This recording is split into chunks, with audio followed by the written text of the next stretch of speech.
আসসালামু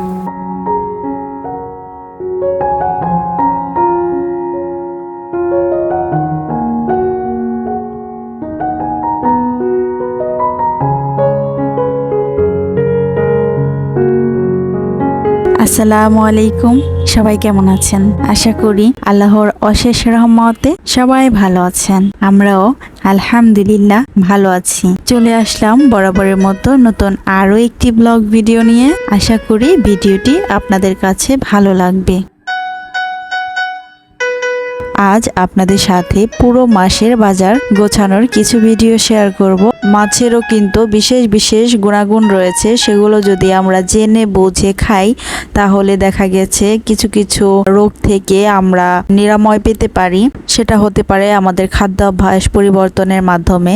তো আমাদের আসলে সবারই উচিত আমরা যে খাবারই খাই না কেন তার উপকার এবং ভালো দিক খারাপ দিক এগুলো জেনে বুঝে খেলে আমাদের শরীরের জন্য বিশেষ উপকার বয়ে আনে।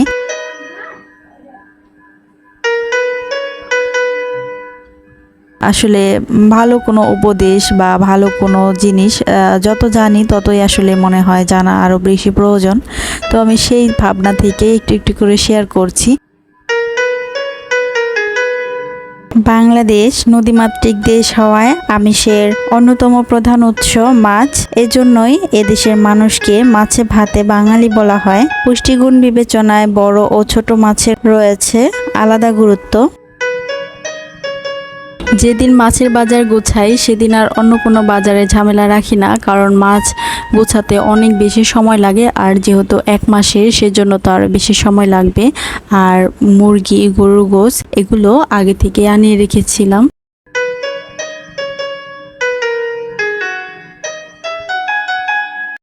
ছোট মাছের মধ্যে খুব পরিচিত একটি নাম কাচকি। তবে অনেকেই ছোট মাছ খেতে পছন্দ করেন না, আবার অনেকের জানাও নেই এই মাছের গুণাগুণ সম্পর্কে। তবে তা জানা থাকলে এই মাছ খাওয়ার আগ্রহ বেড়ে যেতে পারে কয়েক গুণ। পুষ্টিগুণ বিবেচনায় ছোট মাছের তালিকার একেবারে গোড়ার দিকে আসবে কাচকি। আকারে খুব ছোট হওয়ায় কাচকি মাছ কাটার তেমন কোনো ঝামেলা নেই, তবে এটিকে অনেকে বিড়ম্বনাও ভাবেন। একবার কেটে বেছে নিতে পারলে খুব বেশি সমস্যা হয় না। এই মাছ রান্না করার পদ্ধতিও বেশ সহজ। এই মাছ খেলে শরীরে প্রোটিন এবং এনার্জি দুটোই পাওয়া যায়, তাই সব বয়সীদের জন্য এই মাছ অত্যন্ত উপকারী। ছোট এই মাছের রয়েছে অপরিসীম গুণ। কাচকি মাছে প্রচুর পরিমাণে প্রোটিন রয়েছে যা শরীর গঠনে অত্যন্ত গুরুত্বপূর্ণ। ওমেগা 3 ফ্যাটি অ্যাসিড এই মাছে থাকে যা হৃদরোগের ঝুঁকি কমাতে সাহায্য করে। হাড় মজবুত করতে ক্যালসিয়ামের প্রয়োজন হয়। কাচকি মাছেও ক্যালসিয়াম রয়েছে প্রচুর।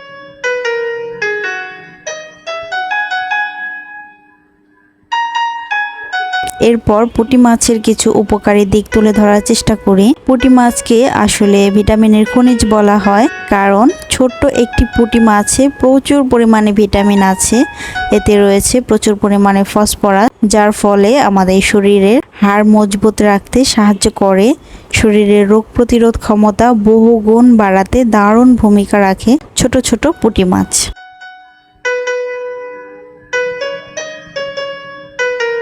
এরপর আসি রুই মাছের তালিকায়। এর তাপমূল্য 97 ক্যালোরি। খাওয়ার 3 ঘন্টার মধ্যে হজম হয় এই মাছ। গবেষণায় দেখা গেছে রুই মাছ খাওয়া হৃদরোগের ঝুঁকি কমাতে পারে।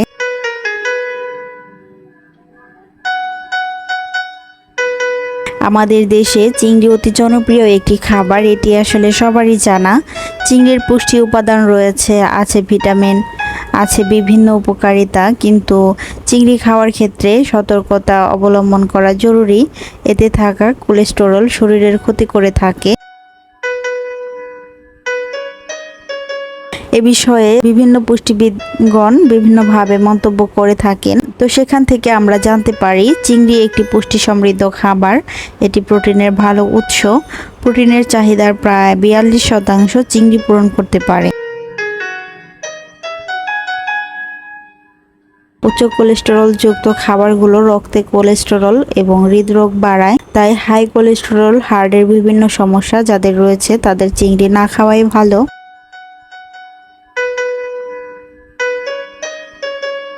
আমার সাধ্যমতো আমি আপনাদের সাথে বিভিন্ন মাছের উপকারিতা শেয়ার করার চেষ্টা করেছি। জানি না কার কাছে কতটা ভালো লাগবে, তবে অনেকের হয়তো মনে হতে পারে যে ব্লগ ভিডিওতে আসছি নাকি পাঠশালায় চলে আসলাম ভুল করে। তো অনেকের কাছে এরকম মনে হতে পারে, আসলে একটু মজা করলাম। যাই হোক, আমরা যদি বিনোদনের ছলে হলেও একটু একটু শিখতে পারি তাহলে মন্দ কিসের।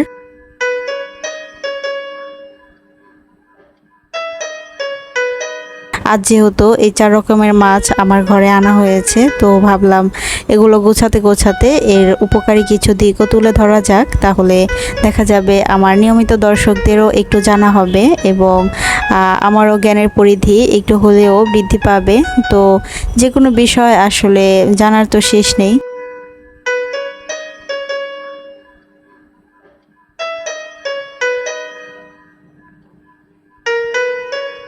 ব্লগ ভিডিওতে আসলে আমি নতুন, একেবারেই নতুন।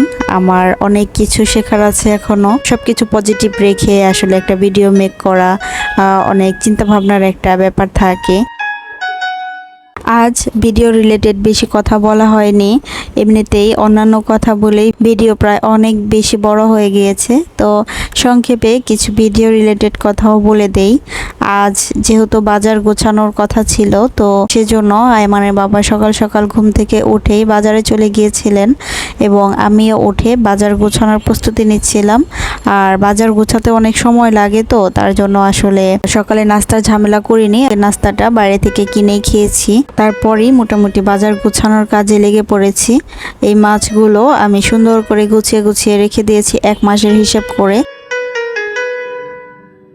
আমি ছোট ছোট ভাগে বিভক্ত করে নিয়েছি, এতে করে আমাদের প্রতি বেলা যে পরিমাণ মাছ লাগবে সে পরিমাণ নিয়ে রান্না করতে পারবো। তো সেজন্য আসলে এভাবে ভাগ করে নিলাম। এরপর এই বাজারগুলো গোছাতে গোছাতে অনেক সময় পার হয়ে গিয়েছে। তারপর রান্না বান্না শুরু করেছি দুপুরের। এটি ছিল মূলত ওই পহেলা বৈশাখের দিন। আর যেহেতু বৈশাখের প্রথম দিন, তো ইচ্ছা ছিল পান্তা ইলিশ রান্না করব। আসলে মুসলিমদের তো নববর্ষ পালন করার কিছু নেই, তবুও পান্তা ইলিশ এগুলো তো হালাল খাবার, যদি খেতে ইচ্ছে করে তাহলে খাওয়া যায়। তো আমার ইচ্ছে হয়েছিল পান্তা ইলিশ খাবো আজ। তো সেই ভাবনা থেকে আসলে একটু পান্তা ইলিশের আয়োজন, বিশেষ কিছু নয় এবং ওইভাবে আমরা কোনো বৈশাখী উদযাপনও করিনি, আর এগুলো কখনো করাও হয় না। শুধু পান্তা ইলিশ খেতে ইচ্ছে হয়েছিল, সেই ভাবনা থেকেই একটু আয়োজন করেছি আর কি। তো আমার এই আয়োজন আপনাদের কাছে কেমন লেগেছে আমাকে কমেন্ট করে চাইলে জানাতে পারেন।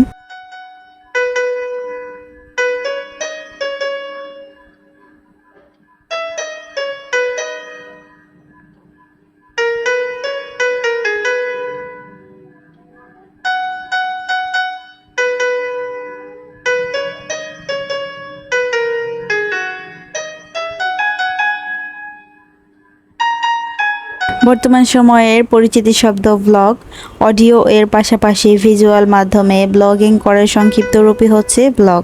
প্রতিদিন নতুন ব্লগ চ্যানেল তৈরি হচ্ছে। যদি বিশ্বের কাছে শেয়ার করার মতো কিছু থাকে, তাহলে আপনার বার্তাটি দর্শকদের কাছে পৌঁছে দেওয়ার জন্য ব্লগিং একটি দুর্দান্ত উপায়। ব্লগিং যারা করেন তাদের বলা হয় ব্লগার।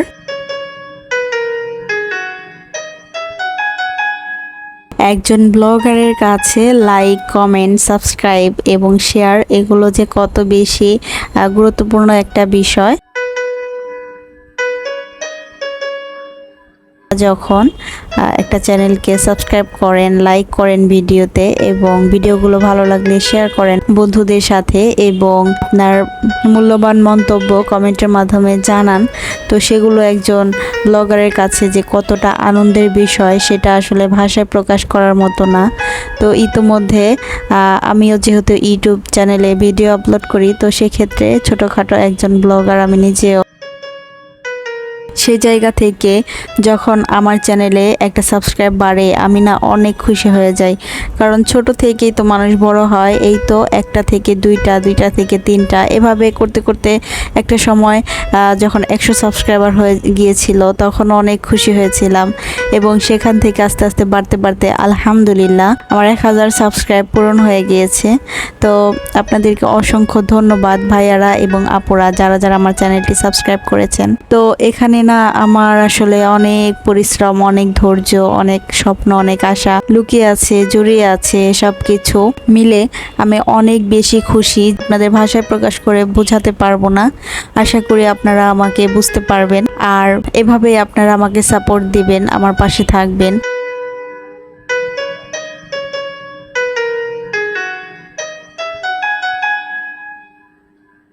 আর যারা আমার চ্যানেলটি সাবস্ক্রাইব করেছেন, আমার পাশে থেকেছেন, তাদেরকে যে আমি কি বলে ধন্যবাদ দিব, আসলে ধন্যবাদ দিলে ছোট করা হবে। আপনাদের জন্য অনেক অনেক দোয়া এবং ভালোবাসা।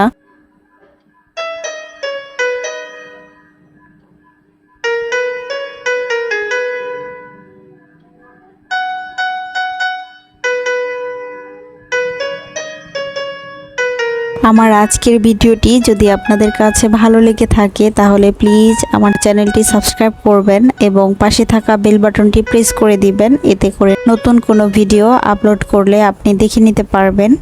আর ভিডিওটি যদি ভালো লেগে যায় তাহলে প্লিজ আমার ভিডিওতে একটি লাইক দিয়ে দিবেন। এতে করে আমার ভিডিওটি আরও অনেকের কাছে পৌঁছে দিতে সাহায্য করবে এবং আপনার ভালো লাগা মন্দ লাগা আমাকে কমেন্ট করে জানাতে পারেন। এরই মধ্যে অনেকটা সময় পার হয়ে গিয়েছে, আমরা দুপুরে খাওয়া দাওয়া করে নিয়েছি এবং বিকাল গড়িয়ে প্রায় সন্ধ্যা হয়ে গিয়েছে। তো সন্ধ্যার পর আমরা একটু বাইরে বের হয়েছিলাম, তার কিছু অংশ ক্যাপচার করেছি।